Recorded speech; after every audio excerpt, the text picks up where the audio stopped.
एक घर में देवरानी और जेठानी रहती थीं। कामचोर जेठानी, कामकाजी देवरानी।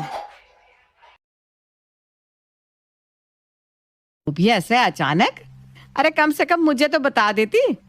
मैं राहुल या मुकेश में से किसी एक को भेज देती तुझे लाने के लिए। अरे जीजी, अचानक से प्लान बन गया और मैं कोई अकेली थोड़ी ना आई हूँ।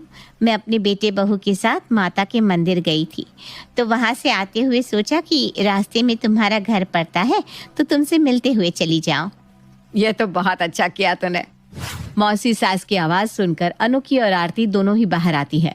अपनी मौसी सास को देखकर दोनों बहुएं उनका आशीर्वाद लेती है और आरती मौसी सास से कहती है, आप जिस भी वजह से आई हो मौसी जी, अब आपको 2 दिन के लिए तो यहाँ रुकना ही पड़ेगा। क्यों माँ जी? अरे आरती बहू, मैं अकेली होती तो रुक जाती, पर मैं अकेली नहीं हूँ ना। मेरे बेटे बहू और भी कुछ रिश्तेदार हैं साथ में, तो इतने लोग यहाँ घर में। जी समझाओ ना बड़ी बहू को। माँ जी क्या समझाएंगी मुझे? आप इतने दिनों बाद आई हो, ऐसे थोड़ी ना जाने देंगे। मुझे कुछ नहीं पता, आपको अब रुकना ही होगा और आपके साथ वालों को भी। कहाँ है बाकी लोग? घर में बुलाइए ना उन्हें जल्दी से।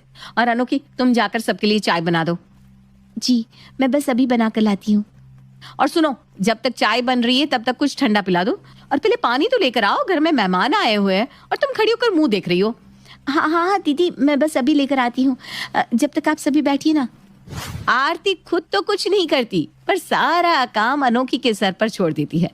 बेचारी अनोखी भी घर में सबसे छोटी बहू थी, इस वजह से वो किसी की बात को मना नहीं कर पाती और चुपचाप सारे काम करती है।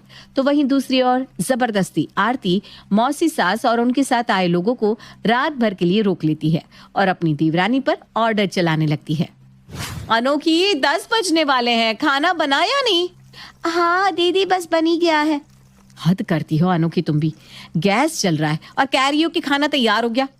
ऐसे कैसे की जाती है मेहमान नवाजी? अरे दीदी, घर में इतने सारे मेहमान हैं और मैं अकेली हूँ, थोड़ा समय तो लगेगा ना। किसने कहा कि तुम अकेली हो? मैं भी तो हूँ। अरे मेरे बिना तो तुम कुछ कर ही नहीं पाओगी। वो तो मैं हूँ जो लेट ही सही खाना सही से बन गया। बेचारे मेहमान भूखे पेट ना सो जाए। अच्छा, जो भी काम बचाए जल्दी करो, सब खाने के लिए बैठ चुके हैं और जल्दी से बाहर खाना लेकर आओ, सबको परोस दूंगी मैं, क्योंकि तुम्हारे बस की तो है नहीं कुछ सही से कर पाना। इतना बोलकर आरती वहां से चली जाती है। बेचारी अनोखी सारा खाना बनाने के बाद खाने को खाने की टेबल पर ले जाती है, जहां सभी मेहमान भर पेट खाना खाते हैं और अपने अपने कमरे में सोने के लिए चले जाते हैं। आरती भी अनोखी की कोई हेल्प नहीं करती और खाना खाकर सीधा अपने कमरे में सोने के लिए चली जाती है, जिसके बाद रात का सारा काम बेचारी अनोखी अकेली करती है। और अगली सुबह भी अनोखी को जल्दी उठना होता है, क्योंकि सभी मेहमानों को विदा जो करना था। मौसी जी, आप जा रही हैं? अब की बार आए तो समय निकाल कर आना। हाँ छोटी बहू, क्यों नहीं, और तूने तो हमारा बहुत ख्याल रखा। अगली बार आऊंगी तो सिर्फ तेरे लिए समय निकाल कर आऊंगी। और माफ करना, इस बार तेरा काम मेरी वजह से बढ़ गया बेटा, पर अगली बार तुझे कोई परेशानी नहीं होगी। मौसी जी, अपनों की सेवा करने में परेशानी कैसी? सच में छोटी बहू, तू ना बड़ी बहू से भी काफी ज्यादा समझदार है। बड़ी बहू को तो खाली ऑर्डर देना आता है। देखो, महारानी खुद अभी तक तो सो रही है। खैर, अब मेरे जाने का समय हो गया है। और जीजी, तुम ना बहू लाखों में एक लेकर आई हो। वो तो है छोटी। अच्छा, आराम से जाना। हाँ। मौसी सास को अनोखी का व्यवहार बहुत अच्छा लगता है, इसलिए वो जाते हुए अनोखी को दुआएं देकर जाती है। पर आरती तो ठहरी महारानी, उसका जो काम था उसने कर दिया था।